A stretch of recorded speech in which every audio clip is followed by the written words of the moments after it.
मिस्र की वो रेत जिसने हजारों साल से एक राज छुपा रखा है। एक ऐसा बादशाह जिसके एक इशारे पर गर्दनें कट जाती थीं, जिसने कहा था, मैं ही तुम्हारा सबसे बड़ा रब हूँ। मगर क्या आपने कभी सोचा है कि जब मौत उसके सामने आई तो उसकी वो सारी खुदाई कहाँ गई? मेरी ताकत, मेरी टेक्नोलॉजी मुझे बचा लेगी। कुन फया कुन। आज की इस वीडियो में हम आपको दिखाएंगे वो खौफनाक 40 दिन जब मिस्र पर खून और मेंढकों का अजाब उतरा। हम आपको ले जाएंगे उस समंदर के बीच जहां पानी पहाड़ों की तरह खड़ा हो गया था, और वो पल जब दुनिया के सबसे बड़े मुतकब्बिर ने पानी के बीच दम तोड़ा और अल्लाह ने कहा, आज हम तेरा जिस्म बचा लेंगे ताकि तू कयामत तक के लिए इबरत का निशान बन जाए। तैयार हो जाइए एक ऐसी डॉक्यूमेंट्री के लिए जो आपकी आंखें खोल देगी, क्योंकि आज फिर वही साबित होगा कि जब अल्लाह की पकड़ आती है तो कोई पहाड़, कोई टेक्नोलॉजी और कोई ताकत काम नहीं आता। मिस्र उस वक्त दुनिया का सुपर पावर था। उनके पास उस वक्त की बेहतरीन टेक्नोलॉजी थी।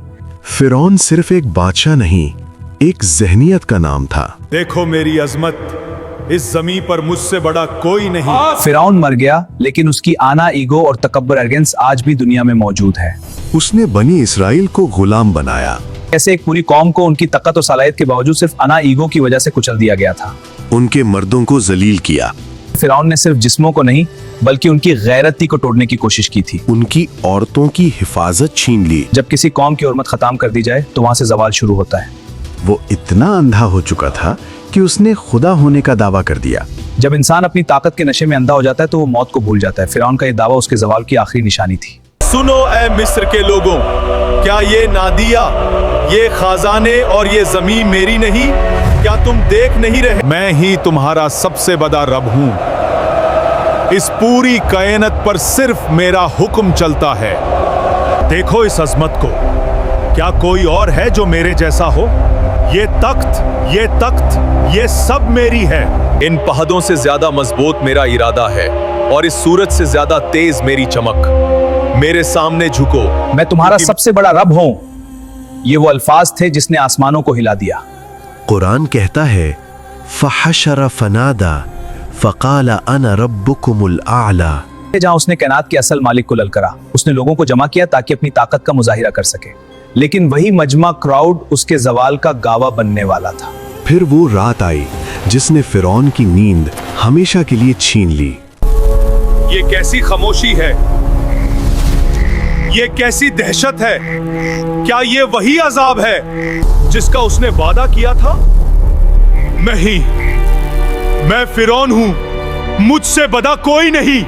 वो रात जब मिस्र के महलों की देवरों ने भी थरथराना शुरू कर दिया। ये नींद का नहीं, ये उस पकड़ का आगाज था जिसके बारे में अल्लाह ने पहले ही खबरदार कर दिया था। वो ताकत, वो टेक्नोलॉजी और वो खजाने सब धारे के धारे रह गए जब आसमान से फैसला उतरा। फिरौन की अपनी परछाई दीवार पर एक भूत की तरह दिखाई दे रही है, जो उसके डर को जाहिर करती है। एक ऐसी खामोशी जो तूफान से पहले आती है। उसने देखा कि बैतुल मुक़द्दस से एक आग निकली और सिर्फ मिस्रियों के घरों को जला गई। फिरौन ने ख्वाब में देखा कि एक ऐसी आग उठी है जिसे कोई दरिया, कोई टेक्नोलॉजी और कोई ताकत ठंडा नहीं कर सकती। क्या ये वही अजाब है जिसका वादा किया था? ये आग उन घरों को ढूंढ रही थी जहां तकब्बुर पल रहा था। ये वाकई वही पकड़ है जिसका हमने मजाक उड़ाया था। हाँ, बिल्कुल वही है। मैंने तो कभी सोचा भी नहीं था कि ये इतना शक्तिशाली हो सकता है। बनी इसराइल के घरों को छुए बगैर ये सिर्फ उन्हीं दरो दीवार को राख कर रही थी जो जुल्म का मरकाज थे। ये कैसी आग है जो सिर्फ जालिमों को चुनती है? हमारे महाल राख हो रहे हैं पर उनके झोपड़े महफूज हैं। नजूमियों ने डरते हुए कहा, एक बच्चा पैदा होने वाला है जो तेरा ताजो तख्त मट्टी में मिला देगा। क्या हुआ मेरे नजूमियों? क्या मेरे सितारे अब भी चमक रहे हैं? बोलो, क्या इस अजाब का कोई तोड़ नहीं? वो दरबार जहां फिरौन को खुदा कहा जाता था, आज वहां खौफ का बसेरा था। शहंशाह, सितारे सिर्फ तबाही दिख रहे हैं। हर तरफ खो है और पानी है। नजूमियों की जुबानें कांप रही थी और उनके हाथ लरज रहे थे। आपका वक्त खत्म होने वाला है। उन्होंने वो सच बोल दिया जिसने फिरौन की सल्तनत की बुनियादें हिला दी। झूठ, ये सब झूठ है। मैं इस मुल्क का खुदगर्ज फिरौन हूँ, कोई ताकत मेरी मर्जी के खिलाफ नहीं जा सकती।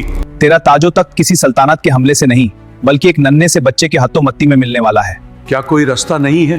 अब कोई रास्ता नहीं है शहंशाह, समंदर आपका इंतजार कर रहा है। फिरौन ने एक ऐसा फैसला किया जो दुनिया में किसी ने नहीं किया था, हर नए पैदा होने वाले बच्चे का कत्ल। इनके घरों से सिर्फ चीखें ही सुनाई देनी चाहिए। हर वो बच्चा जो पैदा हुआ है उसे मौत के घात उतार दो। तकब्बुर जब हद से बढ़ा जाए तो वो दुनिया की सबसे बड़ी बेरहमी में बदल जाता है। आज मिस्र की गालियां उनके खो से लाल होनी चाहिए।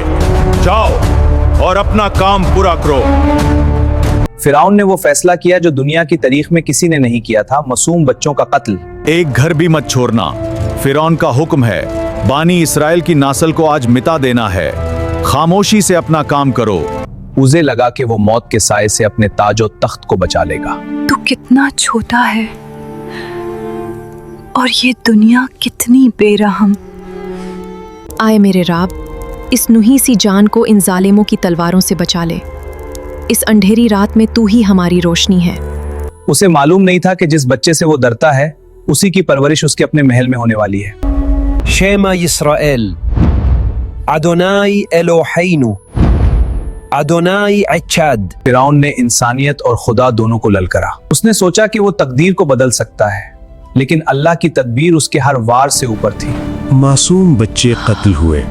मिस्र की गलियां आज खामोश थीं, लेकिन वो खामोशी चीख रही थी। मेरा बच्चा, मेरा लाल, उन्होंने मेरे बच्चे को छीन लिया। फिरौन को लगा कि मासूम बच्चों का खून बहाकर वो अपनी मौत को तल देगा। मेरे बच्चे, तुझे मुझसे छेकर वो समझते हैं कि उन्होंने तेरा नसीब बदल दिया। नहीं, अल्लाह तेरे नसीब का फैसला आसमानों पर कर चुका है। हजारों माओ की गोड़े उजाड़ गए, हजारों घरों के चिराग गुल कर दिए गए।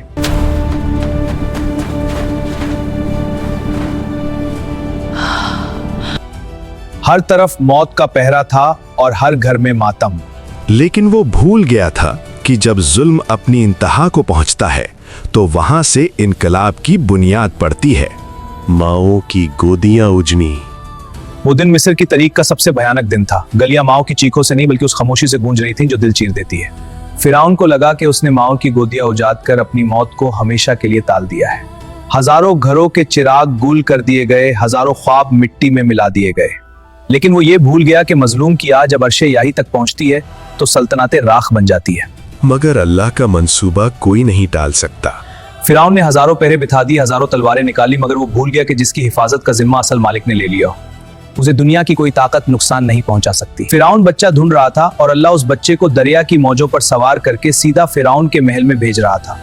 ये था अल्लाह का मंसूबा भी, जिसे ना कोई पहाड़ रोक सका, ना कोई टेक्नोलॉजी और ना कोई बादशाहत। जिस दुश्मन से बचने के लिए फिरौन ने हजारों बच्चे मार दिए, उसी दुश्मन को वो खुद अपने हाथों से पालने वाला था। जब इंसान अपनी ताकत पर गुरूर करता है तो अल्लाह उसे उसी की ताकत के अंदर से शिकस्त देता है।